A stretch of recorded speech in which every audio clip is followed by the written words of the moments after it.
In a moment, you're going to hear from the President's top trade advisor, Peter Navarro, who joins us on this programme from the White House.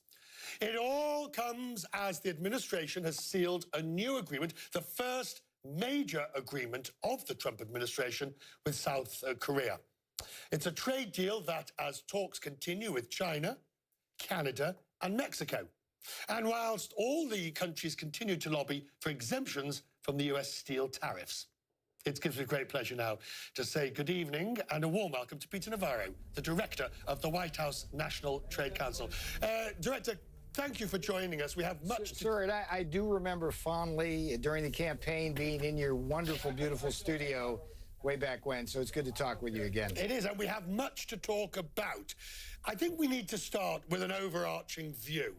The view is that this administration is hell-bent on rewriting international trade rules in a way that is causing vast disruption and market turmoil. So if you look at the international trading system, we have essentially a system characterized by massive trade imbalances driven by unfair and non-reciprocal trade practices. And all the president wants to do, President Trump, all he wants to do is have fair and reciprocal trade. And with respect to those massive imbalances, mostly the deficits are with the United States. I mean, we run a trade deficit in goods with Europe of about $151 billion a year. That's 6,000 jobs per billion of deficit. That means we're sending over 1 million jobs to Europe. And with China, it's 370 billion. So the point is, Richard, that this is unacceptable. During the campaign dating back to the June jobs plan speech and far before that, the president said he was going to come in and get fair and reciprocal trade. So why is anybody surprised that he's actually doing it? What a concept. I think it's arguably the method by which it's done. Let's take the steel and aluminium tariffs. They were announced in a somewhat haphazard way. The argument is that they weren't necessarily targeted at the worst offenders. Some say it's Swiss cheese because of the exemptions that have since been put in place. And finally, I'm rejecting this narrative totally. I mean, what's haphazard about the fact that we went back and the president initially ordered the Secretary of Commerce back, I think it was in April, to conduct an investigation of the impact of steel and aluminum imports on national security of the United States. We went through a lengthy many month-long process. Interagency process, came out with, we came out with very detailed reports of the problems, and we concluded that the aluminum sector was under siege by about 15 different countries, and the steel industry was under siege from about 20 different countries, and the Secretary of Commerce recommended 25% tariffs on steel and 10% on aluminum, roughly. So what's haphazard about this? So we went through a 6-month process and came to a deliberative solution that's in the interest of national security to protect two pillar industries of this economy. As President Trump has said correctly, if you don't have an aluminum steel industry in this country, we don't have a country. Well, you could arguably say the way in which the president casually mentioned it in the White House before anybody had to... Be specific here. I mean, well, again, this is a 6-month-long process. Nobody didn't see this coming. I mean, come on. We had the reports come out. It was like 100-page reports that said, here's what we're going to do. Went to the president, and he did it. What's haphazard about that? So let's talk about the exemptions and the idea that you've exempted, with the exception of China, many of the countries that are within the target. Not many, and the exemption goes... it's not an exemption like it's a get-out-of-tariff-free card. Basically, they have till May 1st to come back with an alternative plan to ensure we have national security interests in steel and aluminum protected with some kind of alternative. And guess what? Richard? Korea came back with that, and instead of a tariff, we have a 70% in lieu quota on steel, and we keep the 10% tariff on aluminum. And the best part of the quota with respect to the Korean situation is that it maintains the integrity of the national security defense by defending our industry. So there's nothing haphazard, nothing about letting countries off scot-free. We're just proceeding in a firm but flexible way.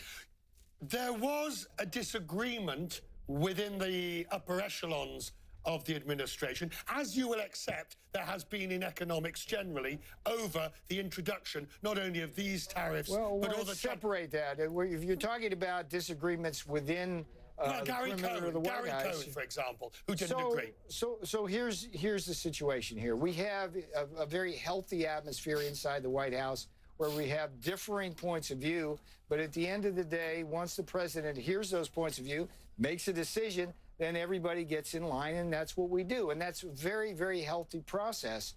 So that's what we did. Now, in terms of the rest of the country looking at this, I can tell you that the rest of this country wants an aluminum steel industry so we can defend ourselves. And that's what we're trying to do. The tariffs that were announced on China, same process, I accept. There was a full process, full investigation, and then the report. But comments. There is a feeling or a perception that this administration, in some shape or form, is spoiling for a fight. Some would say a trade war. I would say I'd be more neutral and say just a fight.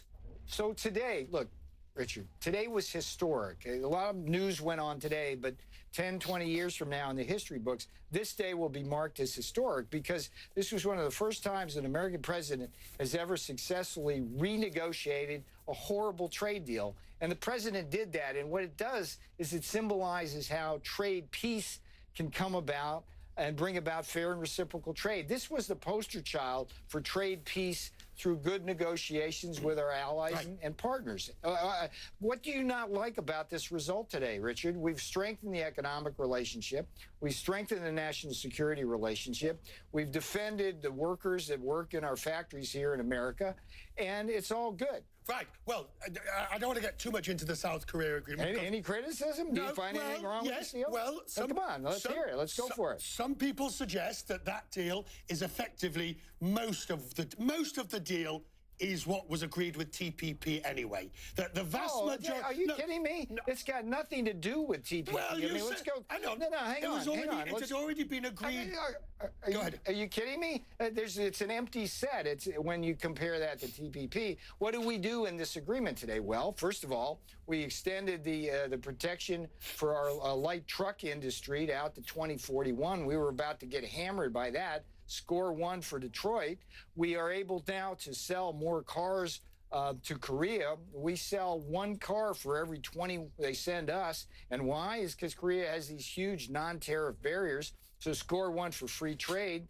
We were able to get a very innovative, hang on, this is important. Please. We put in a sub-agreement on currency undervaluation. As you know, Richard, if you have a country that's undervaluing their currency, that gives them an edge in their exports, penalizes our exports, and results in a higher trade deficit. I mean, these are all innovative, visionary things by the man behind me in that house who has done just a wonderful job here since he's gotten here. I mean, we've had the first year of this administration have the most successful year in economics of any modern president you can remember. I want to push forward, if I may, Peter, and talk about NAFTA. Are you confident that a deal can be reached on the remaining issues, like, for example, national origin, the amount of, and those issues? Do you think a deal can be done on NAFTA? So I stay in my lane. The man who's going to negotiate this is Ambassador Robert Lighthizer, the United States Trade Rep. He's going to do that in close consultation with President Donald J. Trump. Those two are the toughest negotiators in this country. If they can get a good deal, we're going to get a good deal. And the people of this country should be very comfortable with the idea that finally somebody in the White House is looking after their interests. The conversation that the president had yesterday with Chancellor Merkel, this idea now that Germany and France with the United States might provide a united front against China, against unfair trade practices. This is an interesting development. Well, let me say this. I think it's generally understood that we have a situation where China is not only stealing the intellectual property of the world from Europe to the United States and Japan, they're also engaged in this pernicious practice called forced technology transfer, whereby a German company or American company that wants to go and get access to the Chinese market, it has to be a joint venture partner in a minority stake and surrender their technology.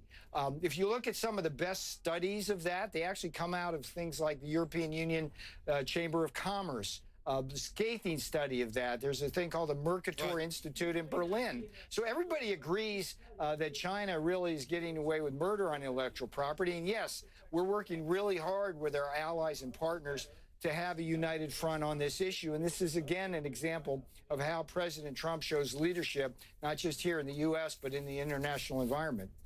Peter, we have to leave it there. You have other commitments.